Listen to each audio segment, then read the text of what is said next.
Magkaibigan ang dalawang pamilyang may lahi ng yaman, pero sa ibang bansa lumaki si Christine.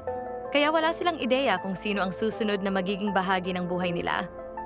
Si Albert responsable sa negosyo, pero may kulang sa kanyang disiplina sa usaping personal. Sa tuwing may problema, nagiging pangpalit ang kanyang atensyon. Lalong uminit ang sigaw ng kanyang mga magulang dahil gusto nila ng isang tahimik na tagapagmana ng pangalan.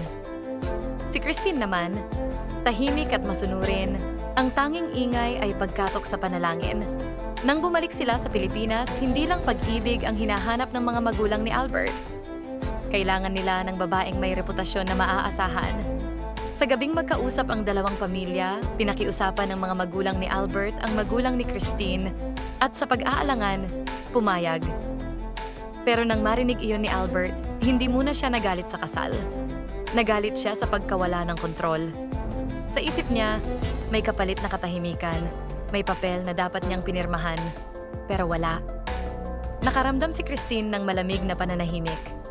Sa bawat pag-iwas ni Albert, nadurog ang loob niya. Ngunit habang tumatagal, natutunan nilang ang totoong pag-ibig hindi nagsisimula sa kasunduan, kundi sa pagwawasto ng sarili. Kapag pinili nilang makita ang isa't isa ng buo, doon nagiging tahanan ang pamilya at tagumpay ang paggalang.